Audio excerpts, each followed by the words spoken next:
If you've ever listened to online dieting advice or read a few books on nutrition, you probably noticed one thing. There are countless of health and fitness gurus out there, and it seems like every one of them will market their own diet. The funny thing is that not only are many of these diets completely different, they also often contradict each other. For example, a very popular diet during the 90s was the low-fat diet, and you will still find some people who are convinced that any food high in fat will automatically cause them to become overweight and unhealthy. But on the other end, you have the paleo diet that is built around high-fat foods like beef, eggs, olive oil, and nuts. How is that possible? Both diets have completely different food requirements that rule out much of the other diet. Now, you could say that one diet is simply wrong and the other is right. But there are dozens, if not hundreds, of different diets out there, and you will find healthy proponents in almost each camp. So there has to be something else. In this video, I want to explain how this is possible and, what's even more important, how to not get confused by all the different diets as a beginner.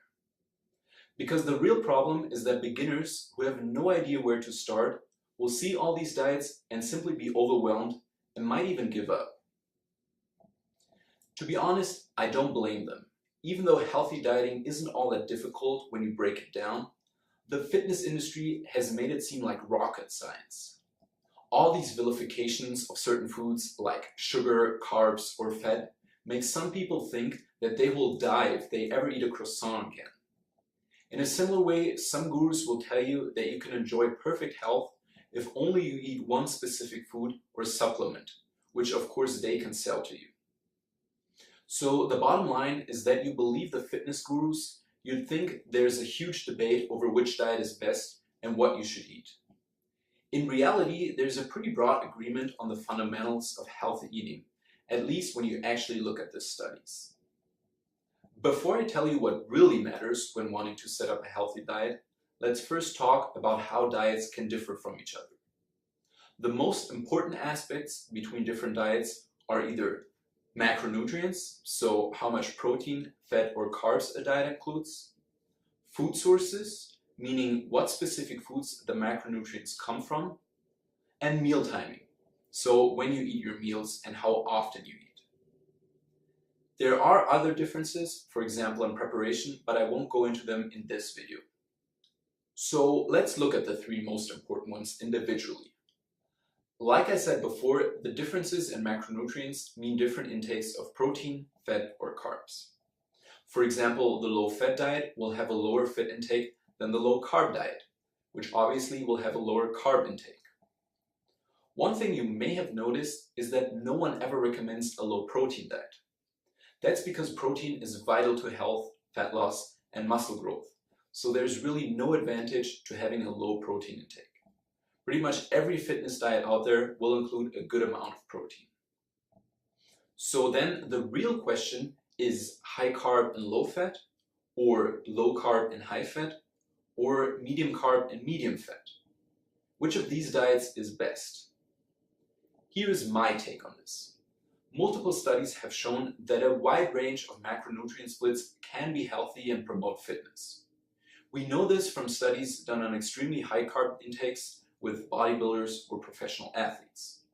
On the other hand, we also have studies on the ketogenic diet, which is extremely low in carbs, that also show that it can work for certain people. The key phrase here is certain people. Dieting is an extremely individual subject, and absolute statements like carbs are bad for you or fat is bad for you are misleading. Some people, like me for example, strive on a high carb diet, while others process them very poorly and should favor fat. But what's more important than your individual macronutrient split is that you meet your protein, fat, and carb minimal requirements every day, while also getting a good amount of vitamins and minerals. Once you have covered your minimal requirements for the day, it doesn't really matter where the rest of your food comes from. Of course, I always assume that you consume mostly quality foods and your diet doesn't consist of only junk food. So when you follow a high carb diet, go with quality complex carbs, like whole grains, vegetables, or fruits. And in the case of a high fat diet, go with mostly unsaturated fats or healthy saturated fats.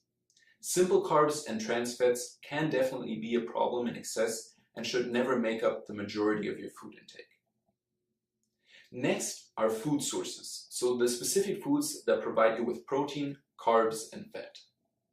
Diets that differ in food sources usually either exclude specific foods, for example, vegan diets exclude all animal products and derivatives, while Whole30 excludes grains and legumes, amongst others, or they emphasize on the importance of sticking to certain foods, like in the case of the paleo diet, which should focus on food sources that our early ancestors had available to them and cut out everything else.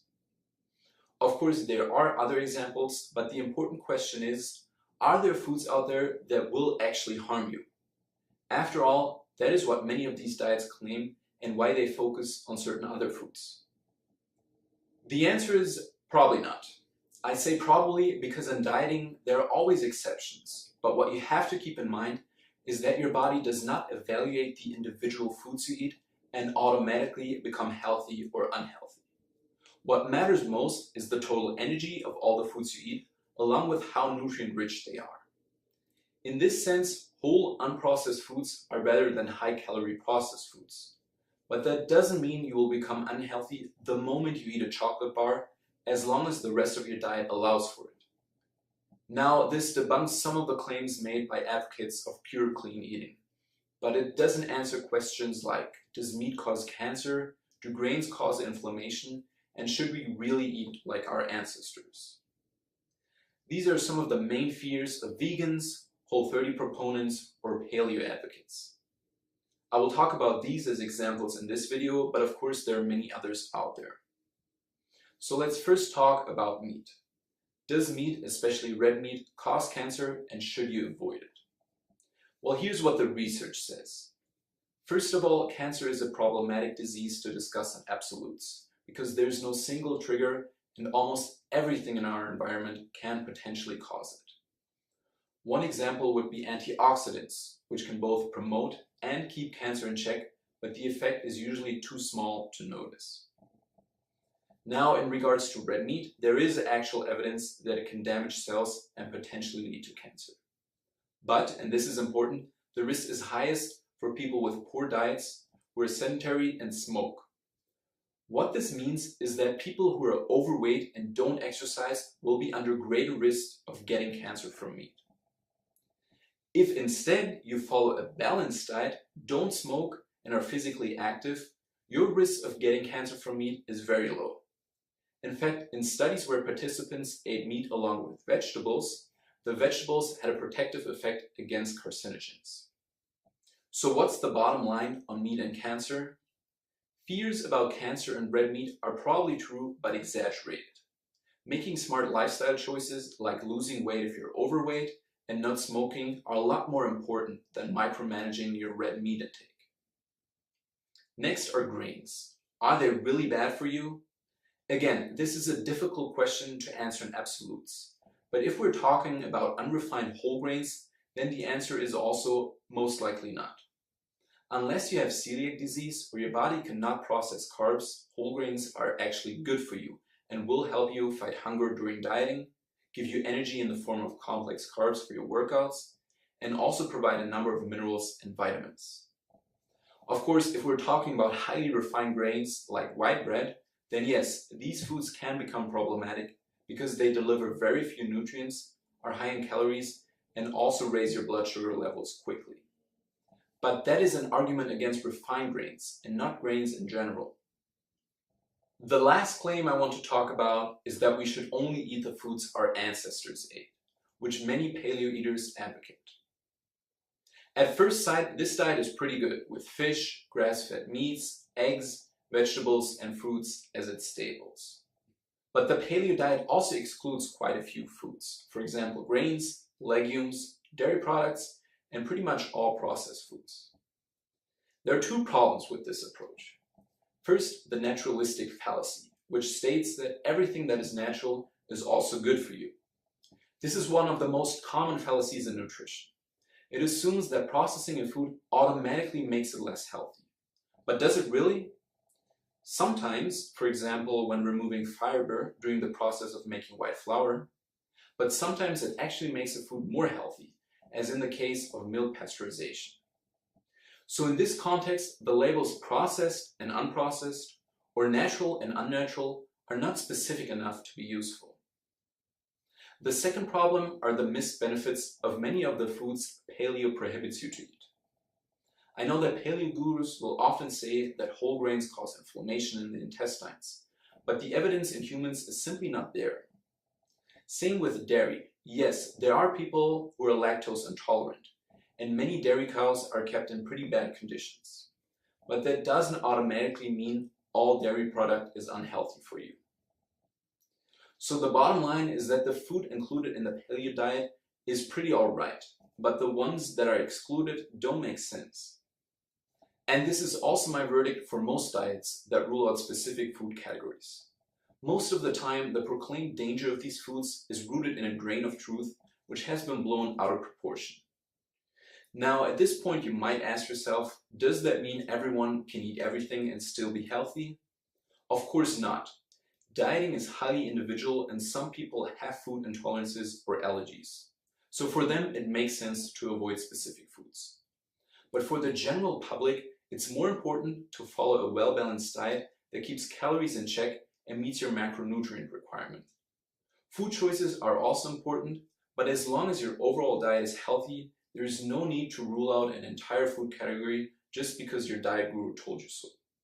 Therefore, the answer to the question of why every fitness guru recommends a different diet is actually pretty simple. It's because we as humans can strive on a variety of diets, and as long as you have the basics right, like your calories and macronutrients, while also getting enough vitamins and minerals, you can pretty much eat whatever you like. There is no one true diet, and anyone telling you otherwise is most likely trying to sell you some complicated fad diet. That said, there are people that actually need a complicated diet because a strict meal plan helps them control their calories and fight off cravings. If that is you, that's okay, but it doesn't mean this approach is right for everyone. Before I end this video, we have to talk about one more aspect, which is meal timing. Not only can diets differ in their macronutrients and foods, but also in regards to when you eat. This is called nutrient or meal timing, and to be blunt, it doesn't really matter. Studies done on intermittent fasting have shown that even eating all your food for the day in just 2 sittings is basically no different from eating 5 or 6 smaller meals throughout the day. Your body composition, meaning your muscle and fat percentages, will stay the same, and neither is better for weight loss or muscle gains. Now, there are some health benefits associated with prolonged fasting, but this is a topic for a different video. What this means is that how often and when you eat should be primarily determined by your lifestyle and not by some random diet. If you're trying to build muscle, it makes sense to eat certain foods before and after your workouts, but besides that, there's little you can mess up in regards to mealtime. If you feel better eating several smaller meals throughout the day, then go for it. If you like fewer but larger meals, then that's okay too.